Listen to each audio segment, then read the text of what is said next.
राधे राधे। ये तो आप सभी जानते हैं कि हमारे समाज में, हिंदू धर्म में जो कुछ परंपराएं बनी हुई हैं, कुछ रीति रिवाज बने हुए हैं, वो ऐसे ही नहीं बने हुए। उनका एक वैज्ञानिक तथ्य भी होता है, वैज्ञानिक पहलू भी होता है, जिसको हम नहीं समझते हैं।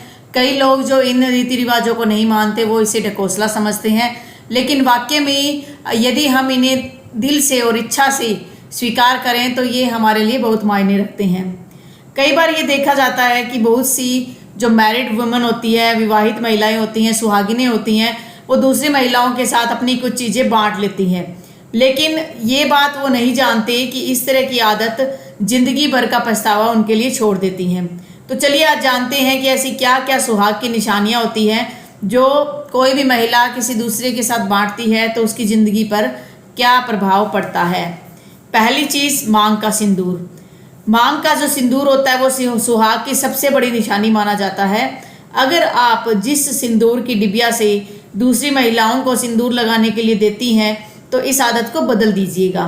अगर देना ही है तो भगवान पर चढ़ा दीजिए या नई डिबिया का सिंदूर लगाने को दे दीजिए, क्योंकि खुद का इस्तेमाल किया गया सिंदूर किसी दूसरी विवाहित महिला को लगाने के लिए देने पर आपके सौभाग्य पर, आपके सुहाग पर संकट आ सकता है। दूसरी चीज़ है शादी का जोड़ा। शादी के दिन जो भी चुनरी ओढ़ी जाती है, जो भी साड़ी या लहंगा चोली जो भी पहना जाता है, वो भी आप भूल कर किसी और को नहीं दीजिएगा। इससे भी आपके सौभाग्य पर असर पड़ता है। तीसरी जो चीज़ है वो है आपके माथे की बिंदियाँ। सुहाग की निशानी में बिंदियाँ भी महत्वपूर्ण भूमिका निभाती है, क्योंकि ये 16 श्रृंगार में से एक है। अगर किसी रिश्तेदार को शादी ब्याह में किसी फंक्शन में बिंदी की जरूरत है तो आप उसे नया बिंदी का पत्ता ला के दे दीजिए, लेकिन अपने माथे पे लगी हुई बिंदी या जिस बिंदी के पत्ते से आप पहले ही प्रयोग में बिंदी को ला चुकी हैं उसे आप दूसरे को लगाने के लिए नहीं देंगे। ऐसा माना जाता है। यदि आप ऐसा करते हैं तो अपने पति का प्यार जो है बांट रही हैं, इसलिए भूल कर भी ऐसा मत करें। इसके बाद अगली चीज़ है आपके हाथों की मेहंदी।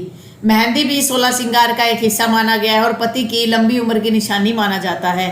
जितना गहरा रंग मेहंदी का होता है, जब वो आपके हाथ पे लगती है तो माना जाता है कि पति का प्यार भी उतना ही गहरा होता है। अगर आप किसी के साथ अपनी मेहंदी भी बांटते हैं तो पति का प्यार बंटने का डर रहता है। ऐसे में अपने हाथ पर लगने के बाद बची हुई मेहंदी किसी दूसरी सुहागन को मत दीजिएगा। पांचवी चीज़ है चूड़ी।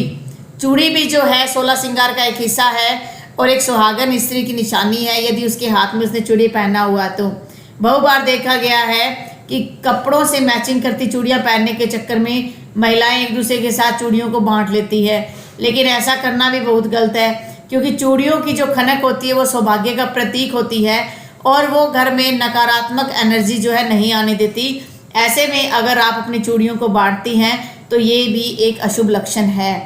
तो मेरी प्यारी बहनों, मैं आपसे यही रिक्वेस्ट करती हूँ कि जो चीज़ें मैंने बताई है या अदर भी जो चीज़ें हैं जो 16 श्रृंगार में गिनी जाती हैं, कोशिश कीजिएगा कि आप अपनी इस्तेमाल की हुई चीज़ को दूसरे के साथ नहीं बांटेंगे। मैं उम्मीद करती हूँ कि आपको मेरा वीडियो अच्छा लगा होगा। अगर आपको अच्छा लगा है तो आप जो है मेरे वीडियो को लाइक ज़रूर कीजिएगा। राधे राधे।